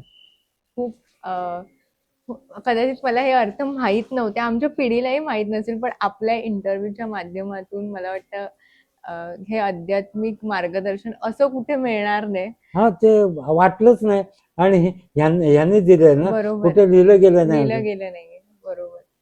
शेवटी बोलवणारे आणि हे सगळं बोलवतं घडवून त्यांनी घेणारे आहे. तेच नाही, तर कदाचित आज आपण इथे बसून हे अशा पद्धतीने इंटरव्ह्यू करणं हे कुठेतरी त्यांच्या मनातली इच्छा आहे. त्याच्याशिवाय हे घडणं शक्य नाही, कारण झाडाचं पान सुद्धा त्यांच्या इच्छेशिवाय घडत नाही. बिलकुल. एक शेवटचा प्रश्न तुम्हाला विचारते, गुरुपौर्णिमा येते, काय मठात उत्सव असणार आहेत, काय कसे हा, साजरे मठात होणार आहेत? आपण गुरुपौर्णिमा ही वेद व्यासांची आहे. वेद व्यास. महाभारत कोणी लिहिलं? वेद व्यासांनी लिहिलं. लेखक कोण होते? गणपती. पण गणपतीने एक झालं, मी तुझं तो महाभारत लिहीन, पण माझी लेखणी थांबणार नाही. तर ते पूर्ण व्हायच्यात असे श्लोक निर्माण करायचे वेदव्यास, की त्याचा अर्थ लावून ते सांगायचे. म्हणजे व्यासांची परीक्षा होती ना. महागणपतीची लेखणी थांबतच नव्हती. तर त्यावेळी चांगला मुद्दा काढला तुम्ही. त्यावेळेला सरस्वती नदी वाहत होती. तर गणपतीला आहे ना त्रास होत होता. गणपतींना त्रास होत होता. तर सरस्वतीला सांगितलं की तुझ्या त्या खळखळण्याचा, अवखळपणाचा मला त्रास होतो, तुझा आवाज कमी कर, म्हणजे संत व्हा. तर तिने ऐकलं नाही. तर गणपतीने असं केलं ना की ती नदी लोप पावली. सरस्वती कुठे? सरस्वती नदी दाखवा ना कुठे आहे मला. ती लोप पावली आहे आणि ती दऱ्याखोऱ्यातून वाहते, हे कोणाला दिसतच नाही. असा उल्लेख दाखवतात की इथे सरस्वती नदी आहे ना. गुप्त रूपाने का? तर गणपतीनं आदेश पाळला नाही सरस्वती नदीने. तर आता आपला आदेश आहे की बाबा चांगलं बोला. मी हेच सांगतो, तर चांगलं बोला हे म्हणतायत, चांगलं वागा, प्रत्येक क्षणाचा आनंद घ्या, जीवन ह्याच्यासाठी हास्य क्लब निघालेत. उगीच हसायचं. मग आपण चांगलं बोलून एकमेकांचा आनंद घेऊया.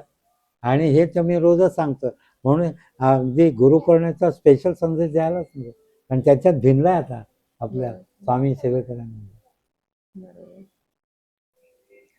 काका भाई. इतका भाई तर मी असं आतापर्यंत मी बघितलंय की जरी मठात स्वामींच्या दर्शनासाठी लोक येतातच, पण तुमच्या अनुपस्थित सुद्धा तुम्हाला खास विचारतात. त्याचं हा. कारण मला आज कळलं तुमच्याशी हा. बोलताना. हा. कारण इतकं ज्ञान, इतकं समजावणं, इतकं आपलेपणाने समजावणं, आजच्या जगात कोणाला 2 मिनिटं पण कोणाशी बोलायला हा. खरं बोलू तर वेळ नाहीये.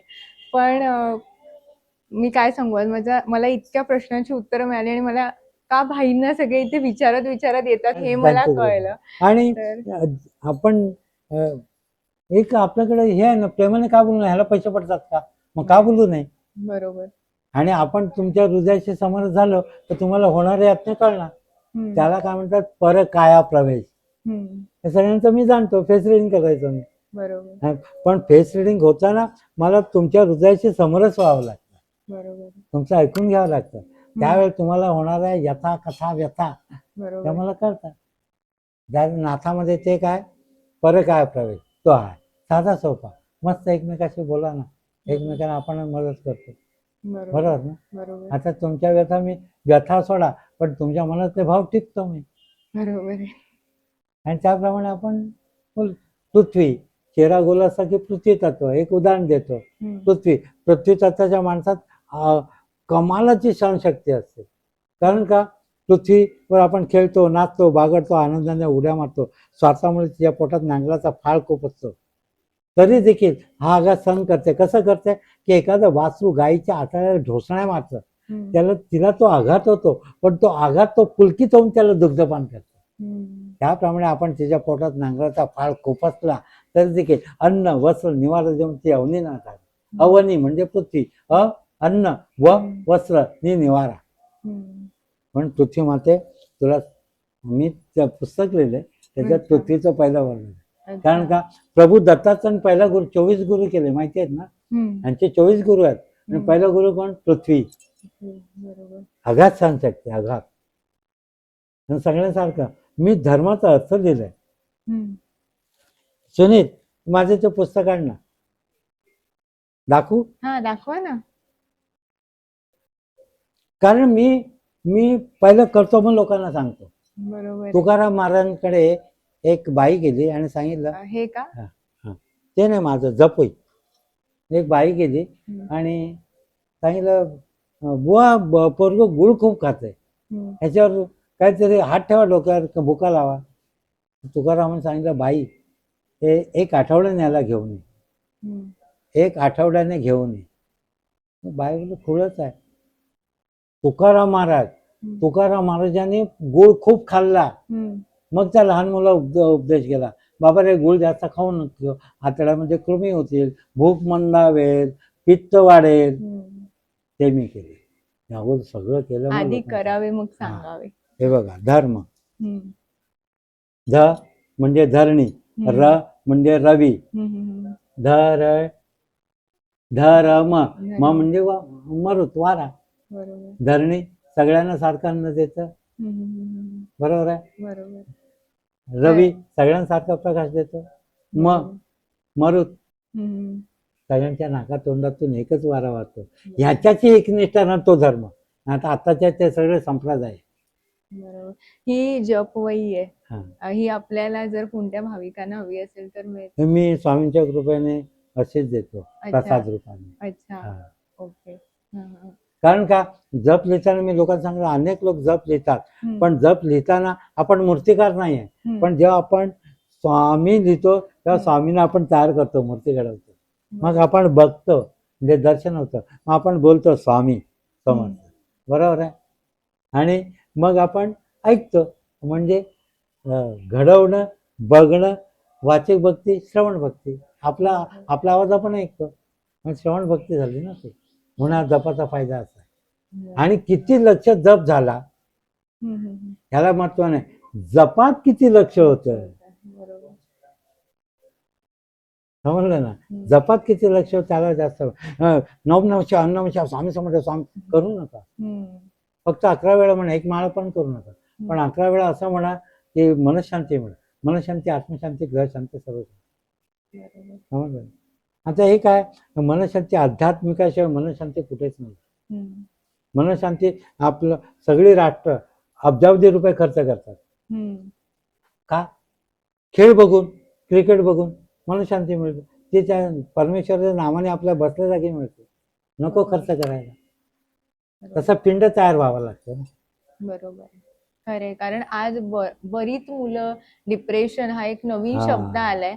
मला वाटतं की स्वामींचं नाव किंवा या इथे मठात येऊन बसलं ना तरी सायकोलॉजिस्ट कडे जायची गरज नाही, पडणार काय नाही. झालं 2-3 हा माझा मोठेपणा होईल, पण हा माझा मोठेपणा नाही, स्वामींचा चमत्कार सांगतो. काही लोक सुसाईड करायला हम्म. आले. का हा मनुष्य जन्म आत्महत्येसाठी नाही, त्याला कुठेच गती नाही. हम्म. एक काम कर, नाही असं बोलू नकोस, सुसाईड करण्याचीच वेळ येईल तुला, कारण वाचवण ते शब्द बरोबर. जातात ना. तर असा बोल, तुला जीव द्यायचा आहे ना, दे जीव. हम्म. घाबरला तो, हम्म. पण मी सांगतो तसा जीव दे. ठीक आहे. हम्म. 5 पानं घे, एक सुपारी घे, 5 पेढे घे, लाल तुळं. भाई तुम्ही मस्करी नाही, आता तू जीव देच. हम्म. घे आणि स्वामींना सांग, आजपासून माझं जीवन, माझा जीव तुम्हाला अर्पण.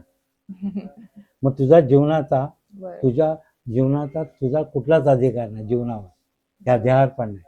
आणि स्वामी ठेवतील तसंच आहे. तुला चांगले झाले. मी पण जीवच दिलाय स्वामींना. बरोबर. मग ते माझा जीव जगवतात ना. बरोबर. त्यांच्याकडे आपला जीव सुरक्षित आहे. हम्म. खरंय. पण जीव त्यांना द्या. त्यांना जीव दिला का ते आपल्याला जीव लावतात. बरोबर. आणि मला वाटतं मठात असेच सेवेकरी या तुमच्या प्रेमाने, मायेने इथे जोडले गेलेत, कारण इथे कोणीच कोणाला खेचून आणलं नाही, तर ते नाही, हा एक आहे. त्यांच्या मनाने आणि मी कुठे आलेले. बोर्ड पण नाही दिलं, इथे बाट दाखवलं, इथे स्वामी आहे, तिथे म्हणतात नाही. काय बरोबर. केलं, त्यांच्या इच्छेने माणूस येतो बस संप. हो. बरोबर ना. बरोबर. करिअर स्टेशनला अगदी शोधत मी लालबागला राहते, मधूनच विचार, अरे तो मठ कुठे आहे, असं विचारून लोक येतात. ह्याला मला आणि वाटतं महत्व आहे. शनिवार आणि रविवार आहेत ना, सगळे बाहेरचे, म्हणजे पुण्याचे लोक, बरोबर. पुणा, बारामती वगैरे या ठिकाणचे लोक. बापरे. आता काय झालंय, एक जोक म्हणून पण सांगतो आणि आधुनिक भाषेत लोक 2 मुलाला हे बनवतात, ते बघायला येतात हम्म. आणि मला ऐकायला येतात. माझं बोलणं ऐकायला येतं. बरोबर. आणि याचं समीकरण होतं आणि भव्य देव. आणि मी एकच मागणं मागतो, देवाजीचा तुमचा उपासनाने उत्सव करायला, नीट ऐका, तुमचा उपासनाने उत्सव करायला नवजीवन, नवचैतन्य, नवउत्साह द्या, निरोगी तन द्या, निष्पाप मन द्या, सुकीर्तीचं धन द्या आणि अगाध सहनशक्ती द्या. आणि असं दिव्य त्या सौंदर्य नको, असं दिव्य तेज द्या की मला 5 क्षणी शत्रू मित्र होऊ द्या. किती चांगलं मागणं. हे चांगलं मागणं मागितलं की ते पूर्ण करतात. मला हे दे ते दे असं झालं. शत्रू मित्र होऊ द्या, हे वाक्य खूप छान. आणि झाले, मला अनुभव येतो, जे शत्रू आहेत ते मित्र होतात. आपलं मठ बांधताना खूप हे आले. हा, मठ आपण तिकडे ती मूर्ती नेली, कुठे, अक्कलकोटला. स्वामींच्या कृपेने मानतात मला तिकडे, इंगळे साहेब वगैरे आहेत. मग त्यांनी त्या मूर्ती प्राण प्रतिष्ठा केली. तिथून वाजत गाजत मूर्ती त्यांनी सोय केली ना. म्हणजे अक्कलकोटला नेली, तिथे स्वामींसमोर ठेवलं, ज्योतिबा मंडपात ठेवलं, स्वामींसमोर ठेवलं, वटवृक्षाखाली ठेवली. तिथून वाजत गाजत. आता हे मी सांगितलं तुम्हाला, तुम्हाला बिलीव्ह होणार नाही की जेव्हा मला स्वामींकडे जायला, आपल्या मूर्तीकडे जायला, मी मठात वटवृक्षाकडे होतो, मला जायलाच होत नाही, एवढी गर्दी होती. कसा काढलं आणि मूर्ती उचलली, तर मूर्ती खालून कुचला गेला. ते मला माहिती नाही. ते एका माणसाने, कोण भव्य देव माणूस होता, धिप्पाड पांढरे सपडे, त्यांनी मला खेचलं. कोण आहेस तू? मी घाबरलो. मी फार हळवा आणि भित्रा आहे. म्हणलो काय, कोण आहे? म्हणलो ना, मी स्वामी सेवेकरी. तर स्वामी सेवेकरी, 7 जन्माचा उद्धार केला असतो. अरे म्हणलं, मी काय केलं? बोल, स्वामी उचलले ना, तर स्वामींच्या मूर्ती खालून कुचरा गेला. तो कुचरा मूर्ती बरोबर होता समाधी मठापर्यंत वाजत. आणि गोमाता होती, गाय होती. काय आपल्या मिरवणुकी बरोबर तिथपर्यंत, कुठपर्यंत की समाधी मठ आहे तिथपर्यंत. हा मोठा चमत्कार आहे. स्वामींनीच हे सगळं घडवून घेतलं मला असं वाटतं. आणि तुमच्यामुळे आम्हाला इकडे या मठात येण्याचं भाग्य लाभलं. आणि अनेक स्वामींचे सेवेकरी, आणि मला हे बोलताना आवडलं की तुम्ही म्हणाले की मी सेवेकरी आहे. तुम्ही मठाधिपती हा उल्लेख एकदाही या इंटरव्ह्यू मध्ये केला नाही. नाही. आणि मला असं वाटतं की अशी जण खूप कमी असतात की मोठेपण असून सुद्धा आज तुम्ही सेवेकरी म्हणताय स्वतःला. खरं सांगू तर असं आध्यात्मिक ज्ञान मला असं वाटतं कुठे ऐकायला मला मिळालं नसतं, आणि पुस्तकात वाचून ते कदाचित समजलं पण नसतं. हा, हे तिन्ही टाइम हसत खेळत सांगतो. हसत खेळत सांगितलं आणि आमच्या पिढीला समजेल असं सांगितलं. आणि मला अजिबात असं वाटलं नाही की तुम्ही कुठेतरी मोठे एकदम कोणीतरी आहेत आणि वयाचं बंधन राहिलं नाही मला असं वाटतं. आणि म्हणून अगदी लहान मुलांपासून ते मोठ्यांपर्यंत तुम्हाला इथे शोधत येणारी सगळी जण आहेत. मी कोण आहे हेच कळत नाही. तर हो. वय किती झाले कळतच नाही. म्हणून ऋषी मुनी जगत होते बरोबर. हजारो वर्ष. समजलं? स्वामी स्वामी स्वामी मीचा स्वाहा करा. मीपणाचा मोठेपणाचा स्वाहा करा, तेव्हा स्वामी जवळ करतात. बरोबर. स्वाहा मी जो अहंभाव आहे ना त्याला स्वाहा करा. आवडलं? खूप खूप छान.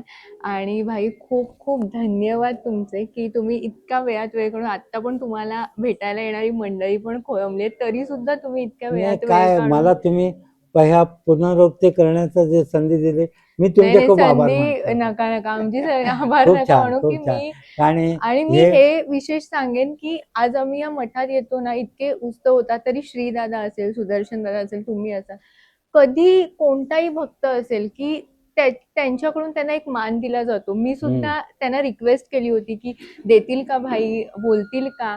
तर नक्की मी विचारलेल्या प्रश्नाचं उत्तर आलं. असं नाही झालं की कुठे इग्नोर झालं किंवा काय झालं, असं कधीच या मठात होत नाही. मनात काय चालतं ते कळतं ना, हो. त्याप्रमाणे तुम्हाला बोलायचे म्हणजे बोलायला लागतच नाही. लागत नाही, खरी गोष्ट आहे. खूप खूप धन्यवाद भाई की खूप इतकी छान, छान मलाही माहिती खूप दिली. छान. आणि जाता जाता एक गोष्ट सांगतो. नक्की.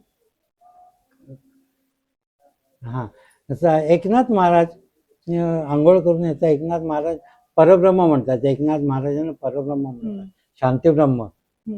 त्यांच्यासारखी शांती कोणात कुठल्याच नाही. तर त्यांना राग येण्यासाठी काहींनी असा कट रचला आणि एका व्यक्तीला सांगितलं की ते आंघोळ करून आले, त्यांना पाण्याची पिचकारी मारायची. आंघोळ करून आले, पाण्याची पिचकारी मारायची. असं 108 वेळा झालं. 108 वेळा. पान खाणाऱ्याचं तोंड पोळलं, चुना लावून नाही करून थुकून हे झाला. शेवटी तो त्याच्या पाय पडण्याचं एक सांगतो. पाय पडायला लागला. एकनाथ महाराजांनी त्यांना नमस्कार केला. अरे बाबा रे, मी एवढा आळशी आहे, मी 108 वेळा आंघोळ करू शकत नाही, पण तुझ्यामुळे मी आंघोळ केली. तू धन्य आहे, मी धन्य झालो तुझा नव्हे. हा विनय माझ्यात आहे. बरोबर. कळलं मी काय बोलतो ते? हो. कारण तू माझ्या अंगावर थुकलास म्हणून मी 108 वेळा आंघोळ केली. नाही तर मी आळशी आहे, मी केली नसते. 1 वेळा करतो, पण 108 वेळा तुझ्यामुळे घडलं. आता तुमच्यामुळे हा मला बोलायचा योग आला आणि स्वामी सेवा झाली. बरोबर. समजलं? ऐकतायत ते. खरंय खरंय. स्वामी ऐकतायत म्हणून आमचा हा इंटरव्ह्यू इतक्या छान पद्धतीने पार पडला. आणि यंदाच्या गुरुपौर्णिमेला खरंच भव्य दिव्य असा काहीतरी सोहळा इथे होणारच आहे. नक्की गुरुपौर्णिमेनिमित्त स्वामींच्या मठाला भेट द्या. आणि हा इंटरव्ह्यू मी तुम्हाला सांगेन की अजिबात स्किप न करता ऐका, कारण यातून तुम्हाला माहित नाही कुठल्या तुमच्या आयुष्यातल्या प्रश्नाचं उत्तर मिळेल. तर इतका तुम्ही वेळ दिलात, खूप खूप धन्यवाद. आणि सर्वांना तुम्हाला गुरुपौर्णिमेच्या खूप खूप शुभेच्छा. व्हिडिओ आवडला असेल तर लालबागची सिद्धी या चॅनलला लाईक करा, शेअर करा, फॉलो करा.